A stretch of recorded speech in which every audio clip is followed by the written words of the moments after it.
नमस्कार। चलिए इस एक्सप्लेनर में सीधे समझते हैं कि मुद्रा और साख हमारी अर्थव्यवस्था को कैसे चलाते हैं। कभी सोचा है, एक मामूली कागज के टुकड़े का अपना कोई मूल्य नहीं, फिर भी वो पूरी दुनिया चलाता है।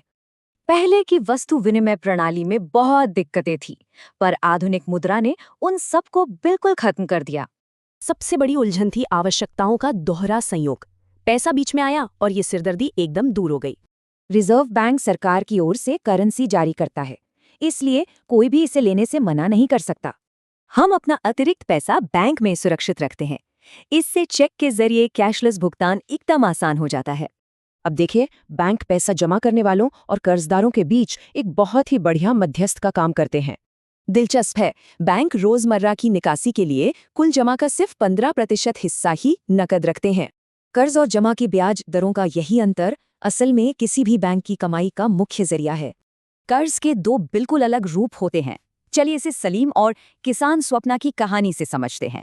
कर्ज ने जूता निर्माता सलीम को समय पर काम पूरा करने और शानदार मुनाफा कमाने में बहुत अच्छी मदद की। वहीं दूसरी तरफ फसल बर्बाद होने पर स्वप्ना के लिए यही कर्ज एक विनाशकारी कर्ज जाल में बदल गया। कर्ज लेते समय ब्याज दर और कागजात जैसी कुछ शर्तें लागू होती हैं। इन्हें ही ऋण की शर्तें कहते हैं। इसमें सबसे अहम है समर्थक ऋणाधार। ये वो संपत्ति है जो गारंटी के तौर पर गिरवी रखी जाती है। आरबीआई बैंकों पर नजर रखता है, जबकि अनौपचारिक साहूकार बिना किसी नियम के एकदम मनमानी ब्याज दरें वसूलते हैं।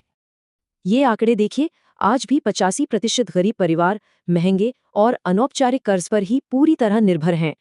इसके उलट 90% अमीर परिवार बड़ी ही आसानी से बैंकों से एकदम सस्ता कर्ज प्राप्त कर लेते हैं। दरअसल किसी गारंटी का न होना ही गरीब परिवारों के लिए बैंकों से कर्ज पाने में सबसे बड़ी रुकावट है। इसका एक बढ़िया समाधान स्वयं सहायता समूह है, जहां सदस्य अपनी बचत जोड़कर बिना गारंटी के कर्ज पा सकते हैं। सिर्फ पैसे ही नहीं, ये समूह ग्रामीण महिलाओं को आत्मनिर्भर बनाकर उनकी आर्थिक आज़ादी की एक मजबूत नींव रखते हैं। तो कुल मिलाकर बात यह है कि देश का विकास सस्ते और पहुंच वाले कर्ज पर ही टिका हुआ है।